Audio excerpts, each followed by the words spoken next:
Welcome to Smart in the City, the Babel podcast where we bring together top actors in the smart city arena, sparking dialogues and interactions around the stakeholders and themes most prevalent for today's citizens and tomorrow's generations.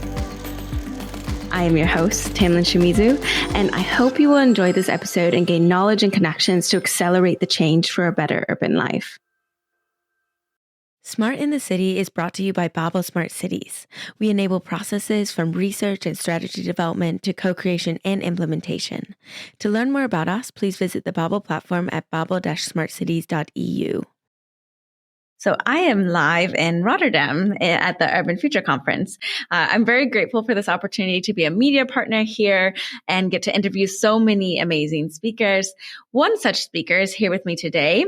Her name is José Besselink, Senior Urban Planner at Municipality of Rotterdam here in this lovely city. So welcome, José. Thank you. It's really an honor to get to speak to you and get all of your insights about what's going on in this city. It's actually my first time in Rotterdam. I've come to the Netherlands so many times and I haven't visited Rotterdam yet. So I'm really excited to get to visit here. Are you from here? I was born and raised in the suburbs. Oh, okay. But I went to the city of Utrecht for study and I stayed there. Okay, very nice, very nice. So before we get into all the dirt on what you're working on, I would like to warm up with a little teaser question. So if you could describe your work for the city of Rotterdam with just 3 emojis, which emojis would they be?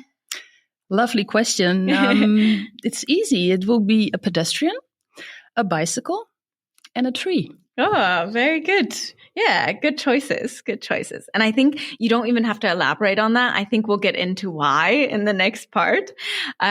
Before we do, I want to learn a little bit more about you and what you're doing and who you are, what led you into your role today. Tell us a little bit more, please.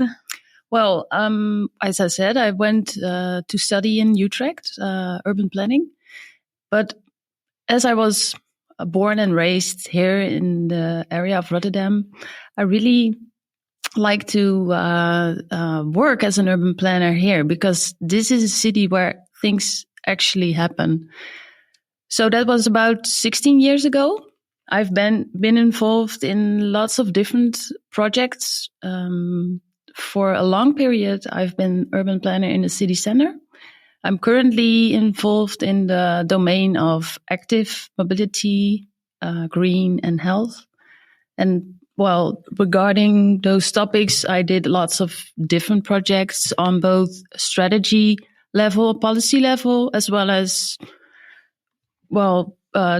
concrete projects with tangible results on street. Yeah, it sounds really interesting. And I would love to get a little bit of your thoughts and experiences on some of those 16 years of work. So over that time, you have seen a lot of investment, I guess, going into public space. So what are some examples that you've seen of specific projects or initiatives that kind of highlight really transformative spaces? Well, back in the time when I worked in the city center, we had this framework called City Lounge, which was the main objective of creating a more, attractive, people-friendly inner city. And from this framework, we started to deliver different projects on street. For example, widening the pavements, adding more green, adding more benches, those type of investments. And also bigger projects like, for example, the area of the central station, where we now have more or less a red carpet inviting you to come into the city. We have invested in the main road in the city center called Singel, where we now have a way broader sidewalk, a broader bike lane. We've added more trees there and it became also more, people friendly. Another important project regarding this city lounge concept was the park and walk strategy. We have invested in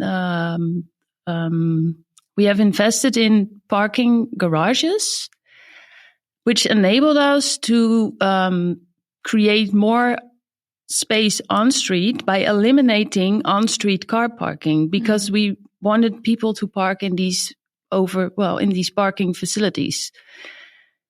This created a way more lively on-street.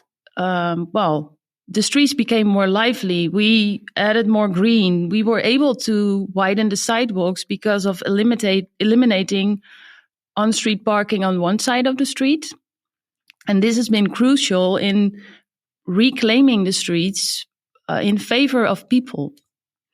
And for these projects, what kind of next steps are you taking?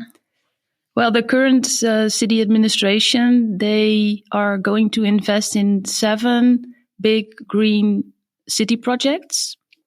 One of them is Hofplein, which is on the northern part of the Koolsingel area, and it's going to be redesigned in favor of pedestrians and cyclists. We are going to add more green there.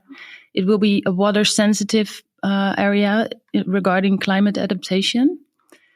On the southern side of the city, there's also a few of those projects, 2 in the harbor basins, where we are going to develop parks. So adding more green, that is really crucial in creating a more attractive city. We are also going to deliver about the equivalent of 30 soccer fields of green extra to the city. The previous administration already delivered 30, and we're going to add that up to another 30. Wow, really a lot going on as far as greening then in the city. Is a big concern there based on kind of the heat that's coming into the city? What are kind of the tactics there? It relates to climate adaptation, biodiversity, attractiveness. We know that a greener city is a more attractive city. It entices people to go out for a walk or a bike ride. So you can tick a lot of boxes investing in green. Is there a certain way of greening that you're focusing on? Like there's many different types of greening, right? Like on the walls, on the rooftops, more trees. Is there a certain focus? There is, starting on this level of these big city projects. Those are the massive, big investments with, huge types of projects, but it's not only about these massive new parks. We also want to invest on a lower scale, on a neighborhood level. And for example, on rooftops, schoolyards. So we invest in green on different scales. Okay. Yeah, very interesting. You mentioned to me before around tactical interventions that you like to use in urban planning. Maybe first, can you just explain what are tactical interventions for those who don't know? Tactical urbanism is a way of urbanism connecting short-term actions to long-term strategies.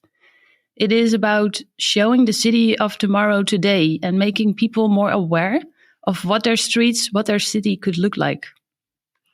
So is it another word for pilots? Sometimes, yeah, but it could also be placemaking or experiments. Those words are, you can use those type of words for tactical interventions. Okay, yeah, very good. Maybe you can describe some successful tactical interventions that you implemented in Rotterdam? For me, it started with facilitating Parking Day back in 2014. I found about this initiative coming from San Francisco. Every 3rd Friday of September, a yearly event, so to say, people worldwide, they are reclaiming their streets. They are reclaiming parking spots, so to say, for the purpose of, green for people. And I figured this concept, it totally connects to our City Lounge concept, as we want to green the city, as we want to make the city more people-friendly. Back then, I worked with a manager and a director that were very willing to create change. And I was able to roll out this project. We have facilitated Parking Day back then. People were able to just claim a parking spot. And we as a city, we so to say, feeded the meter. And from this day on, I started to do more pilots and experiments. I met up with local heroes sharing the same ambitions as I did. We organized happy streets. We did terrace parklets. We've invented the bicycle parklet. And lots of experiments since then have been conducted in the city of Rotterdam. Really cool examples. Just a question that occurred to me. How can you measure the impact of these tactical interventions? By happy faces. My happiness, yeah. Well, or you hear about the stories of people maybe changing a little bit of their beliefs, or by adapting maybe to a different type of life. Yeah, and for example, with this bicycle parklet, this is an intervention where we, together with the local community, decide on which parking spots we will implement a parklet for a period of 3 months. And if there's no complaints, then we will make it permanent. So this is another, way of monitoring. If there's no complaints and on the other side, people are using actually these parking spots, then it's successful. Yeah, absolutely. That makes a lot of sense. So what do you think are the tactical interventions that have not worked? The ones that we have approached as maybe an end on itself. To me, the biggest lesson learned was that we should always relate these tactical interventions to the long-term strategies as part of the planning process. So it's the first step, more or less, in a process of redesigning a street. Just a trial and error. And what works, and we can make it permanent. But if it doesn't work, we should be bold enough to just choose another, road. And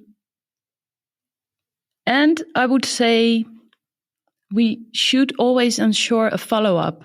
We have had examples where the pilot itself was pretty successful, but we were not able to make the tactical temporary situation permanent, or it took too long. So there's now one example where we are able to make a temporary bike lane permanent, but the temporary situation has been for more than 3 years, and that's too long. Yeah. A lot of the times that what we see is the time factor, right? On things just taking way too long. Mm-hmm. And so then the impact is a little bit lost, right? Yes. Yeah, that makes sense. So I want to ask you about the Green and Healthy Neighborhood Program. Can you maybe elaborate a little bit more on that? So this is connected actually to this Greening the City program. I mentioned the Greening the City program, where we invest on big projects, and at the same time in projects and quick wins on a neighborhood level. The colleagues of our city maintenance department, they have been working on a program related to climate adaptation together with the local community, which is a very successful program. Me, from my side, from the urban planning department, I started working on projects related to walking and cycling and green routes in neighborhoods. And we figured these approaches, they are connected more or less. And at the same time, we go out on the streets, we go out into the neighborhood in the same neighborhoods from different programs and perspectives. So for the citizens, for the residents, it is way more transparent and easy if they could just have one program or approach. So we decided to combine and join forces, and this has now resulted in an approach that we have called the Green and Healthy Neighborhood approach. And in this program, we connect climate adaptation to greening the streets, biodiversity, mobility, and health. So it's across domains, which is a pilot on itself. Yeah. The approach is about conducting projects on streets together with the local community. We contract someone from this community, more or less, I would say, a professional citizen that is representing a bigger group in the community and that is willing to create change in their neighborhood related to green. We work together with this community and with this intermediate person in the neighborhood. We connect them to the back office of the municipality. In collaboration, we can deliver different projects, and it's mainly quick wins. Maybe it's a facade garden or a rain barrel or other little, greenification projects. And another aim of this approach is that we are creating a community related to those topics of green and health. And this helps us from a city perspective to focus on the investments that we are doing in this neighborhood. Because related to this greening program, we have a huge budget to invest in green. And what better way of investments is to do it in this area where the people are willing for more green, where they want more green in their streets. So do you go to the communities that have already expressed interest to you, that they say, we really, really want green in our streets? Is that how you go, or how do you determine where to go? It's that next to an approach more based on data. Mm-hmm. So we will go and work in communities where there's energy, where we know that there's people into greening their streets. That's one focus. On the other hand, we use data, for example, on heat island effects or simply a lack of green, maybe obesity.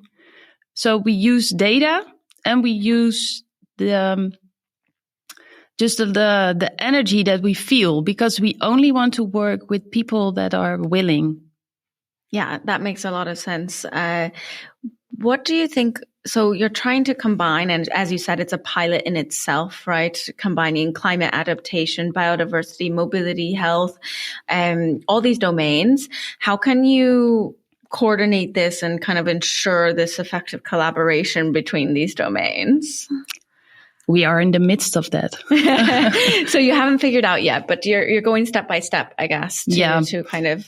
And I would say we're always trying to find peers and like-minded colleagues. This is how this project elaborated. We started to meet each other on different aspects, or we were attending the same meetings, and we found, hey, we should collaborate more, and we are working in the same way. So there was this connection. We are so more or less peers within the municipality, and we truly believe in we have the same vision, we have the same mission, and that's where we meet. And this is how things just evolve. Yeah, creating this joint vision together and then moving forward from there. Yeah. Yeah. So fostering a collaborative environment within the municipality and at the same time with the local community. Yeah, very important. So we're touching on mobility, but dancing a little bit around it. I want to ask you directly now. So what strategies are you employing in Rotterdam to promote walking and cycling? I mean, people will look at Netherlands and say, oh, you already have enough of that, right? Maybe first address that point. Is there enough going on? Are people still using too many cars? I would say people could cycle more and people could walk more. Yes, definitely. Always improvement. Always. Yeah. The Netherlands in general is famous for cycling, but we tend to forget the pedestrian. Yeah. So we do have lots of policies and investment programs on cycling for years. And in 2018, in the time that I was working as an urban planner in the city center, I figured we totally forgot about the pedestrian. We did invest in public space, of course, but it was not that obvious to make pedestrian projects on its own. So what strategies are you using to encourage walking, for example? We started with creating the strategy on itself. And what really helped in that is we hosted the Walk 21 conference back in 2019. And this has accelerated setting the agenda on walking. So we started after the conference by making a framework. We always start with policy. So the ambition on walking, Rotterdam Walks 2025, was implemented in 2020. And then we started with an action plan. And in this plan, we have divided, different projects and programs. The first pillar was related to more the physical environment, link and place. Then the second is more related to behavioral change and, for example, stimulating walking groups. And this project was also related to green. And the third pillar was related to data because there was a lack of knowledge on walking, on pedestrian flows, on data on walking in general. Yeah, absolutely. What did the data show you about walking? We did one really fun survey about, we asked people to point out hearts and broken hearts on a map for both places that you really love and really enjoy from a pedestrian perspective. And the broken hearts were related to, ugly places where they were not safe or there was no space for you to walk, stuff like that. And we used this data combined with, for example, the width of the sidewalk or other topics related to walking. We've also made a walkability monitor. And this really helped focusing on where to invest in walking more. Yeah, really interesting case. So I like to always ask, basically we're moving very slow, and I think we mentioned this already, but we're moving too slow on many of the things we're doing, right? And that's just a matter of bureaucracy or many other factors, right? So I'm just wondering, from your perspective, what tools would you need to move faster, to accelerate the change that you want to make?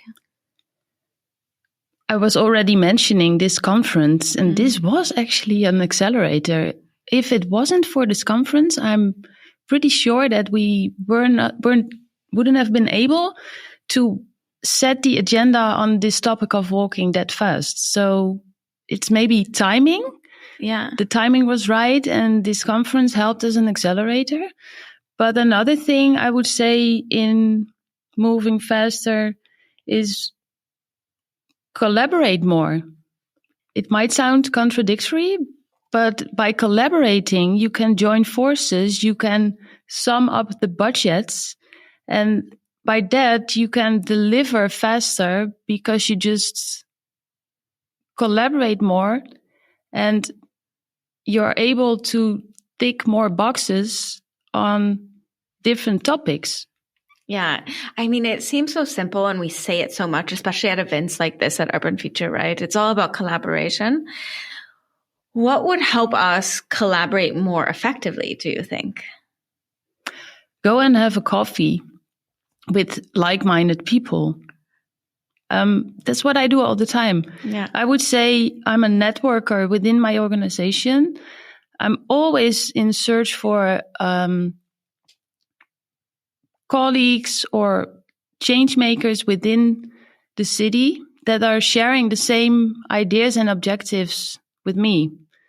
And if you start working together, you will just, if you start working in a more collaborative way, the results is always better. Yeah, well put, well put. So now I would like to ask you if we talked about anything, if we missed something when we were talking together just now that you really want the listeners to know.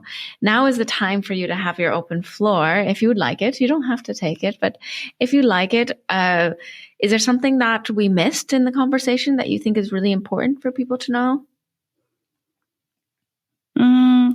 Maybe I would like to mention the social aspect of mobility.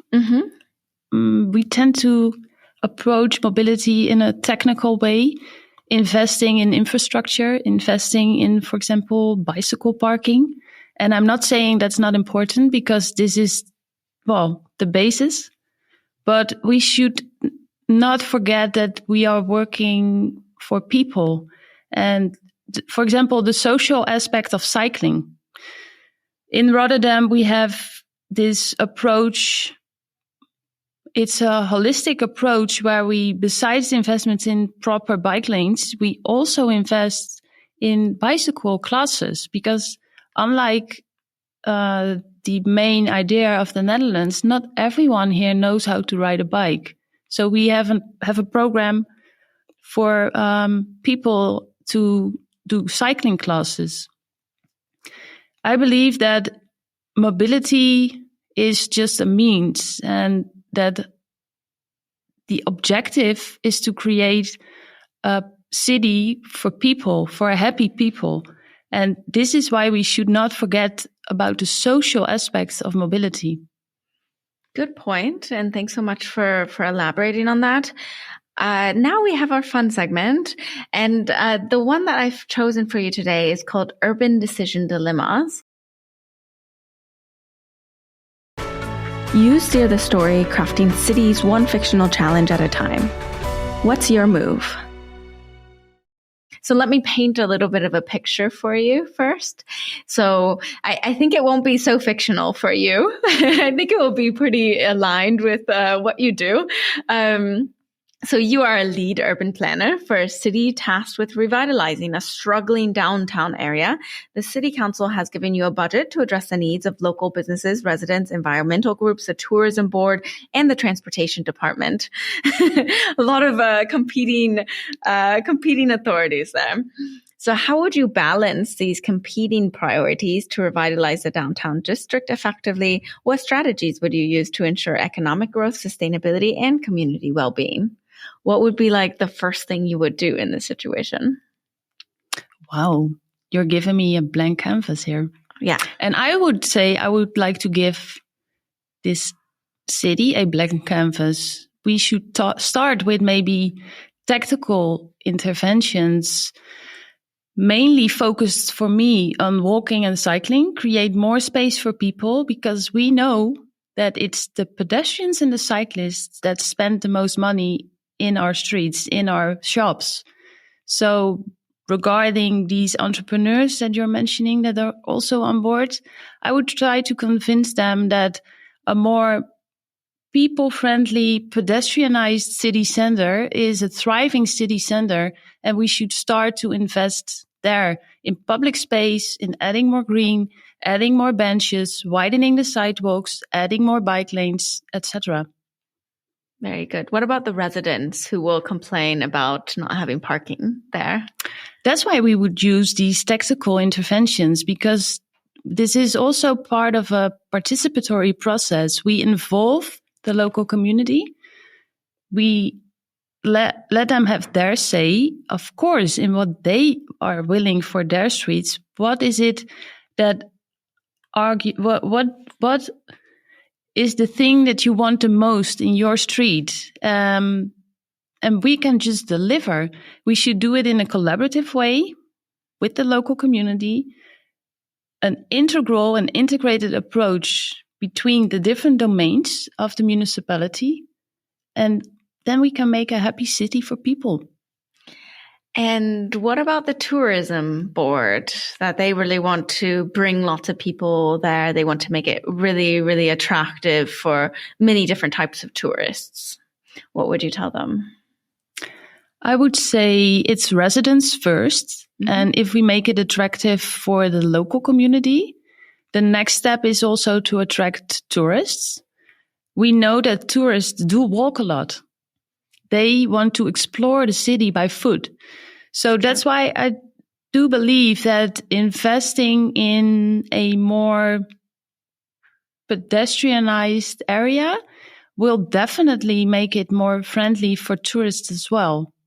Yeah, I believe so as well. So really you're saying these are not competing priorities. No. They can all get on the same boat and be successful. Yes. Okay, sounds good. Sounds good. It's always easier said than done, right? But it sounds perfect to me. So with that, I have to ask you our final question. It's a question we ask every single guest, and that is, to you, what is a smart city? A smart city is not about any technical thing. It's about people. Very well put. Thank you so much for that. Then with that, I just have to say thank you so much for coming on. I really enjoyed your perspectives and giving me more insight into a lot of the different projects that are happening in Rotterdam. So thank you so much for your time. Thank you for having me. Absolutely my pleasure. And also want to give a big thank you to Urban Future for hosting us here. And as always, thank you to our listeners who make this all happen. So don't forget, you can always create a free account on babel-smartcities.eu. You can find out more about projects, solutions, other implementations there. Thank you very much. Thank you all for listening. I'll see you at the next stop on the journey to a better urban life.